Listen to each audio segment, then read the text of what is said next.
But yeah, I don't know how much more I've got in me. My voice is wanting to kind of give up on me.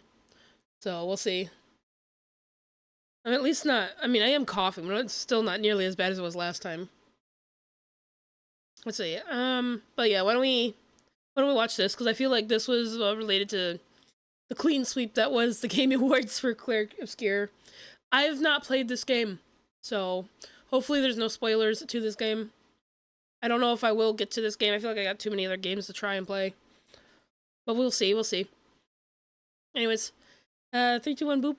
Clair Obscur Expedition 33 just broke history, winning 9 game awards, the most wins in the show's history. This is the same game that's been praised all year, the game most people expected to win, and it did. 9 out of the It was either this or Silksong. People were excited for both. 12 nominations, practically dominated every category. But then it became a target. Not because the game's bad, not because it's broken or unfinished, just because it won too much in the wrong categories. You want to know why it won too much? It's because everything else fucking sucked. Not everything else, but there was a lot of good ones, but I think people really don't understand that the people behind this game, they used to work for Ubisoft. And they broke off because they were unhappy with Ubisoft. And the fact that this game won 9 times, and I don't even think Ubisoft got mentioned more than maybe once, at most, for anything, that says a lot. It says so much. With the wrong budget, apparently. The goalposts started moving immediately. It's not really indie. The budget was too high. The awards were rigged. It's an industry plant. The usual scramble to redefine the terms and pretend the results don't count. Which is interesting because when you look at what Clair Obscur actually is, what it costs to make, and what it's being compared No, I believe that this had a hell of a budget. The graphics and how smooth it looks and how artistic it is. I believe that it had a high budget. I hate it when they don't round the award up to 10. Hey, listen, it is how it is. I guess they only got nominated for 9 because they won in every category they were nominated for. How is it the best game ever? I guess people have been stuck eating slop for so long that they finally got a good game that was not trying to swindle them out of money, that wasn't trying to pretend to be a game.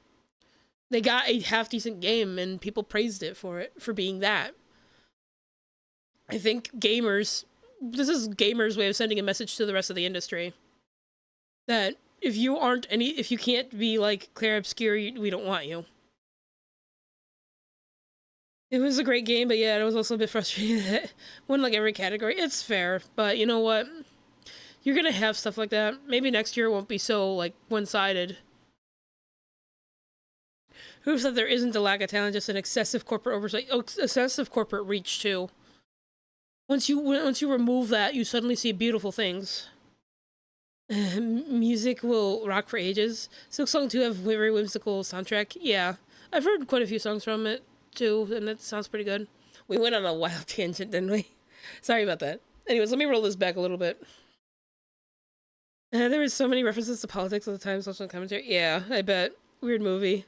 Find the terms and pretend the results don't count. Which is interesting because when you look at what Clair Obscur actually is, what it costs to make, and what it's being compared against, the backlash stops being about the game at all. It becomes about what happens when one game accidentally exposes how broken the whole system is. Clair Obscur Expedition 33 was made by Sandfall Interactive, a studio based in France, under 30 developers. And that's really the primary problem that people people who are deep in the industry, is that they've just been made an absolute fool by this group of developers who just wanted to make a beautiful game. And I think that's really where most of the hatred is really coming from at the end of the day. And using outsourcing for localization and other work, the same as literally any other studio. The director... Also, hold on, I just want to notice. I think this is like... Are these like resin printed models? Seems interesting. I know Odin just got his resin printer recently. He's building a table so he can actually put it on the desk and actually use it properly. So that he'll be happy with that. He'll be able to make some model train pieces for himself now. Sourcing for localization and Beaten other by work. the French pathetic. You say that, but the French have been going through some rough shit. I wouldn't be surprised if they actually come back from the hole they exist in and start really outperforming a lot of people. I would not be surprised at this point. We meme on them, but I think for every country, I feel like I wish to see nothing but the best from each country, be able to live life the way they want to without, like, trying to kill each other in the process, I guess. But I know that's very naive thinking, but that's always in the back of my mind what I always hope for. Carpenter Odin, yeah. He's also helping me make my, an end table that has room for Sam to sleep in. So that's his Christmas gift to me. Same as literally any other studio, the director came up with the idea for the game while working at Ubisoft, taught himself game development on YouTube, they found their composer on SoundCloud, hired their lead writer with no game writing experience. Meanwhile, we were just getting more poor. Yeah, I know. I wish I knew how to help. I wish... I feel like the best thing I can do as a VTuber is just try to at least help people feel a little bit better about their current lifestyle for a little bit, if nothing else. I try, but I'm not perfect. I'm not perfect at all. Through a Reddit post advertising an ambitious upcoming game. 5 years later, that game won Game of the Year, and the budget for the whole thing is crazy. He said he wore this outfit as a joke. Less than $10 million. Too loud over here? $10 No, we were just yapping about you. $10 million for a game that not only dominated the Game Awards, but literally all of gaming conversation in 2025. Just take a second to compare that to the AAA Slop Factory, and it only becomes more impressive. Borderlands 4's budget was about $300 million. Just on development, that's not even including the marketing. Spider-Man 2 cost around $300 million to make. Assassin's Creed Shadows cost over $110 million. Call of Duty, well, that's where this gets stupid. $450 to $700 million per game, and they were even using AI for some of their elements. What the fuck happened there? They were supposed to be saving money with AI. Clearly it doesn't save. Wasn't sure what the drill noises. Nah, that's okay.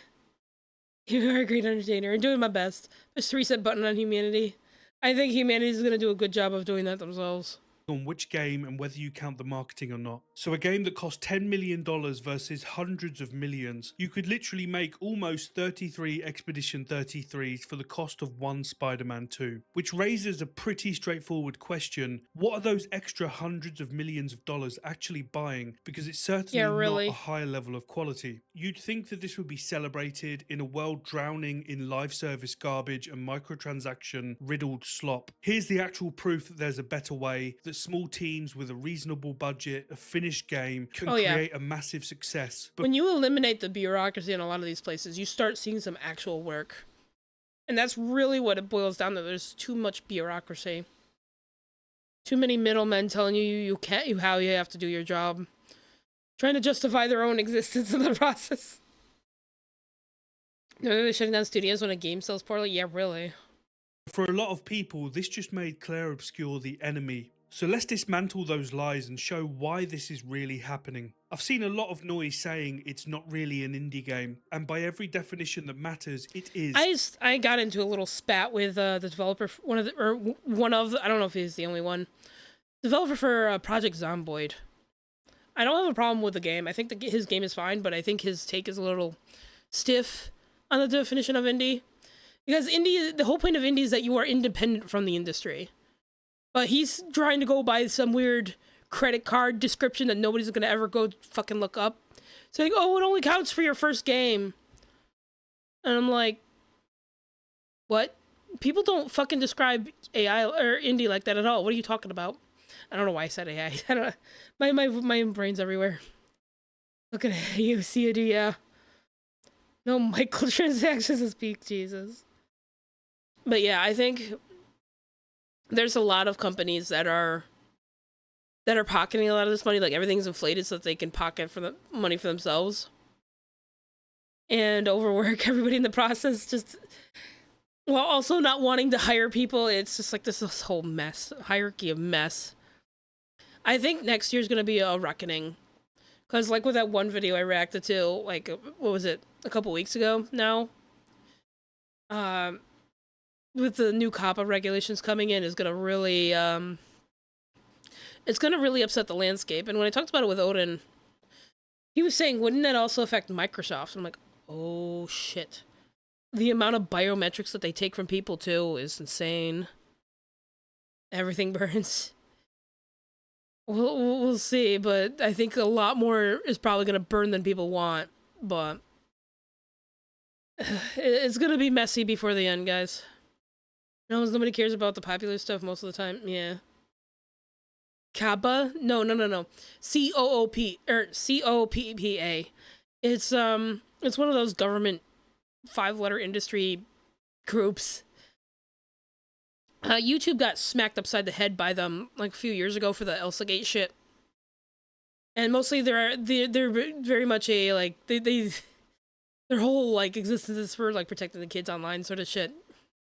For better or worse, that's what they do. And they're about to take everything. No, C, not K. Market crash next year. AAAs are definitely going to be on suicide watch, that's for sure. Indie means independent, as in the studio isn't owned by a major Thank publisher. you. Holy shit. I don't know why the Zomboid developer was getting on my case about this. Interactive is self-governed. They partnered with Kepler Interactive, but Kepler doesn't own them. And Kepler themselves is a collective of indie studios pooling together resources, not EA or Activision buying studios and dictating creative decisions. Completely different. But some people have now decided that indie means a specific budget size, or a team size, or that having any... And this, like I said, this is what I got into a spat with that guy over. I'm like, bro, this is not what it means. You know it's not what it means. And if you're worried about your own game, maybe go back to developing it. external funding Zomboid Dev, yeah. whatsoever disqualifies you, which is mental because by that logic, Hades isn't an indie game. They partnered with Take-Two for distribution. Hollow Knight Silksong isn't indie. Microsoft paid for Game Pass, and the original Hollow Knight made well over $100 million for Team Cherry. Disco Elysium isn't indie because the Estonian government funded I need to go back and play this game. And the Estonian government, that's crazy.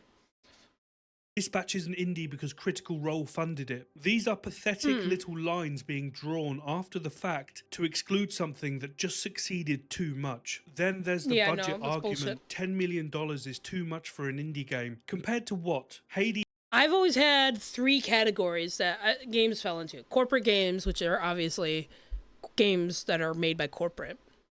Then you have studio games. These are people that are not really full corporate, but they're big enough to like have a good chunk of people working on it. They're not indie, but they're not corporate. They're kind of somewhere in between.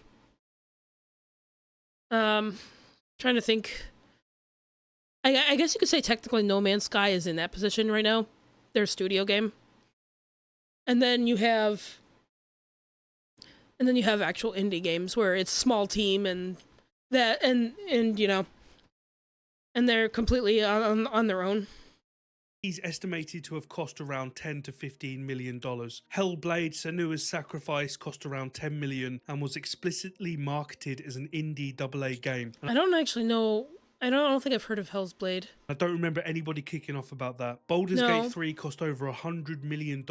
Yeah, they also got like they were also working for WotC technically, so. And is categorically an indie game from an independent studio by definition. The number isn't the point, the budget isn't the point is creative control. Sandfall spent $10 million and delivered a game of the year. Some studios spend $300 million and deliver forgettable slop. And yes, they received French government grants, but so did CD Projekt Red for The Witcher 3, so does Ubisoft. Public funding for creative industries is... For creative industries that might bring some money back into the country, yeah, absolutely. I can see that being a thing. Gourdie post on YouTube and Twitch both corporates of Gourdie. No. I am not. I'm an indie VTuber for a reason. Why the fuck would I be involved with Corpo? Techland put their ass there too, Jesus. Yeah, they did. Yeah, they did. Completely normal in Europe. It's a system designed to help developers, not a secret conspiracy. Acting like a grant disqualifies independence is either ignorant or... That's like saying a grant for college disqualifies you from graduating college. Like, that's so stupid.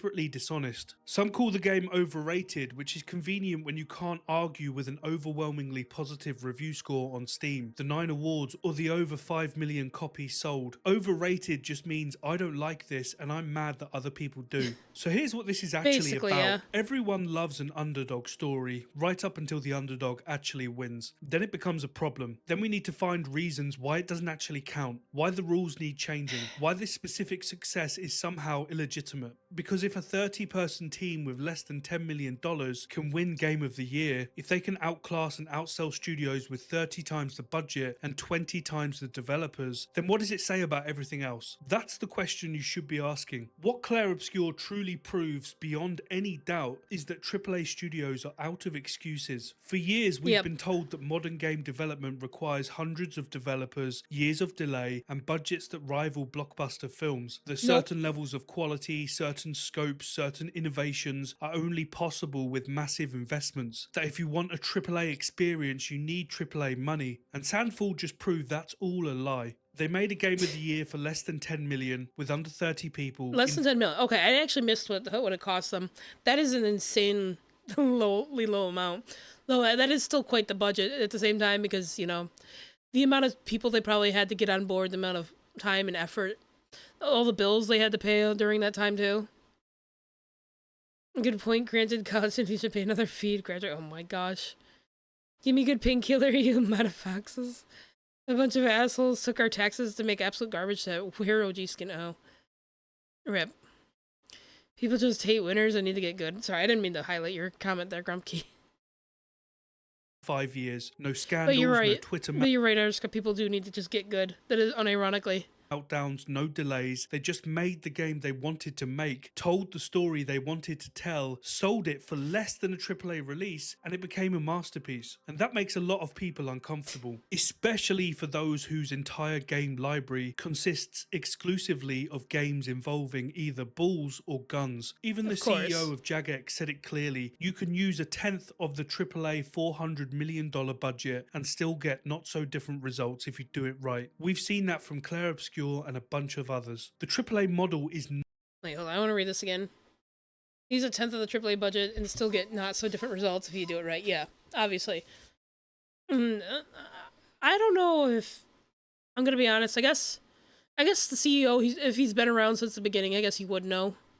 For RuneScape. If you do it right. We've seen that from Clair Obscur and a bunch of others. The AAA model is not sustainable. We all know this. When you're spending $500 million on Call of Duty every year and a 30-person indie team spending 10 million is winning creative awards over you, something is fundamentally broken with the system. The saddest part for me about all of this, though, is this should be a moment of celebration. Clair Obscur won because it focused on what actually matters. A tight creative vision, respecting the player's time, no live service garbage, no endless padding, no microtransactions, no focus. Literally doing everything right and being rewarded for it, which is something that I think a lot of people have been really wanting for a long time.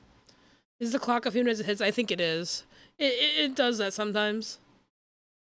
Group writing, just a finished game that told an emotional story and did it well. And this is exactly what we want more of. This is exactly why it won 9 awards in one night. This legitimizes indie studios at the highest level even further. It opens doors, it proves that smaller studios don't need to chase AAA scale to be taken seriously at award shows, in critical conversations, or in commercial success. That's the blueprint, just 2 years after Larian did the same. That's proof the system isn't completely closed off to people outside the traditional high budget. No, for the longest time, a lot of these developers were buried under AAA just because they were doing well enough and people were gravitating towards them for the longest time.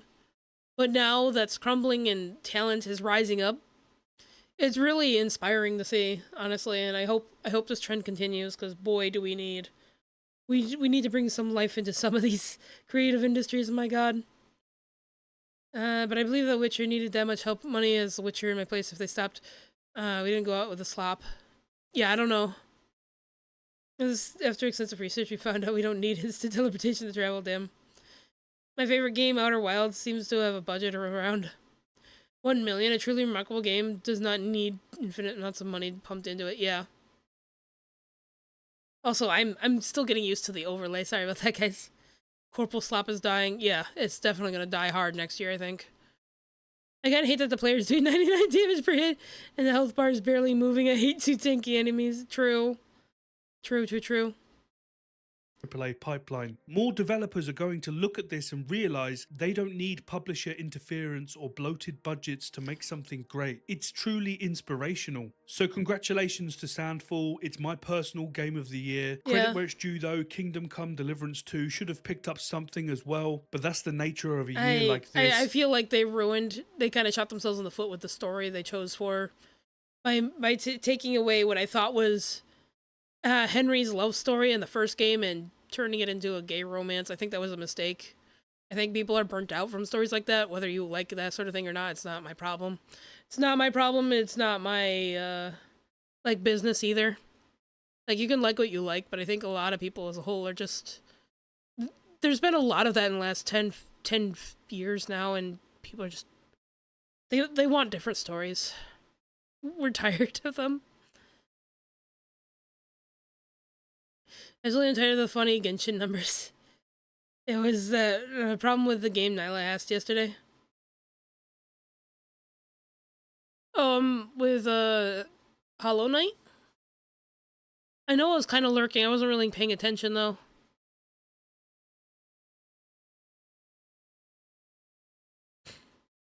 Sorry, I'm gurgling a little bit. That Chinese game? Oh, I don't know which one you... Oh, the Where Winds Meet? Maybe. Granted, now enemies have 99 HP bar with 1 HP instead of layers instead of Ds. I won't touch it, unfortunately, because it's a NetEase game, and NetEase tends to not work with Linux very well. So, sorry. I don't like wasting my time on games from NetEase. Yeah, I think it's an absolute carb. I mean, some people might like it, it's fine. But for me, it's just like, it doesn't look that appealing, and it probably doesn't run anyways. We've been lucky enough to see some incredible games drop from indie and AA studios, all of them proving the same thing, that bigger isn't better, and it never has been. Thanks so much for watching. If you enjoyed the video, please make sure to drop a like. Yeah, this is from the Veteran Joystick. I kind of found him like a while ago, and I haven't really gotten to sit down and react to his stuff, so if you are already following him, you should go do that.